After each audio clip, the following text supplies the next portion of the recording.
Welcome and thank you for attending our webinar here. My name is Russell Rogers and I'm a financial planner here at Summit Investment Advisors.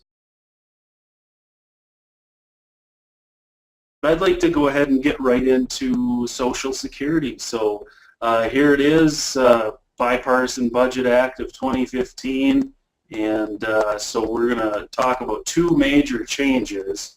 I understand there's probably many of you that already understand how the file and suspend strategy works, but there's probably some also who maybe would like a refresher. So I'm going to give a quick summary of how the strategy works, and the best way I know how to do that is to kind of hold up my hand so I can get this straight. So this is a married couple, and both are full retirement age.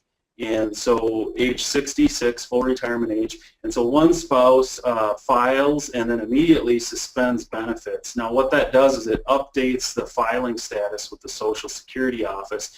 That allows this spouse who wants to collect a spousal benefit to collect it. So if this one doesn't file, this one can't collect the spousal. So they file and suspend, and then this one files a restricted application for spousal benefits.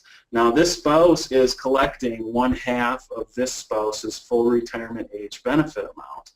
And what's happening in this scenario is you're collecting a little bit now for a larger check later, to collect more later.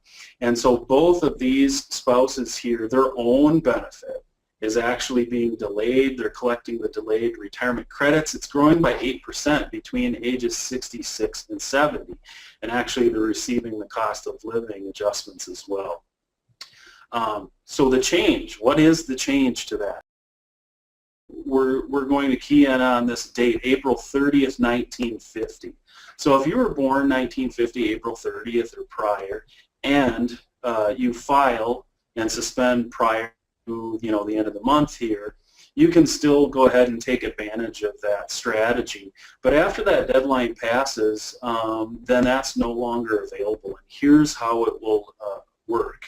For the spouse that's filing and suspending, you could still do that, but the spouse that's going to collect the spousal benefit, they will not be able to collect their benefit. As long as your benefit is being suspended, this spousal benefit will not be available. You'd actually have to unsuspend and start collecting and taking payment for that to work. So that is a major change there. The other change is kind of related to it, and that is the file and restrict or filing for the spousal benefit itself. So that's still available, but there's going to be a change to that as well. And so again, you have to be at full retirement age before you can tell Social Security that, I'd like to collect a benefit, but I don't want to collect on my own. I want to collect on my spouse's earnings record and collect that spousal. You have specificity there only when you're full retirement age, and of course that spouse has to have a filing status like we discussed on the last slide.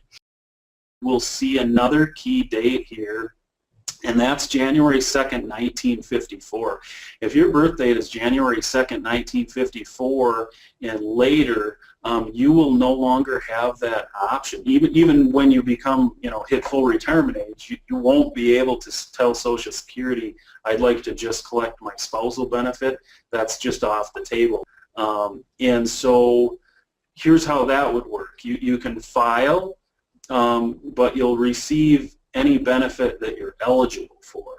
So they're going to give you the greater of the two. If your spousal benefit, let's say, is greater than your own benefit, you'll receive that amount. If your benefit's greater than the spousal benefit, you'll receive your own benefit.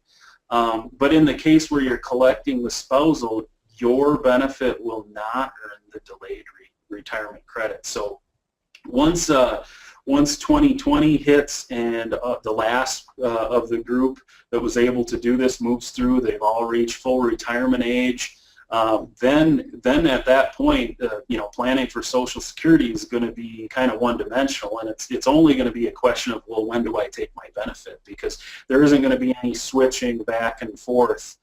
You're just going to get what you're eligible for. So that's it. That outlines it. Those are the changes, and want to remind you, contact us. We'd be happy to help you answer any questions or go through that. I've also included references here if you'd like to explore that further. Please check out our website. It's www.summitinvest.com, and on there you'll find many helpful resources. In addition to that, we've archived some prior webinars and workshops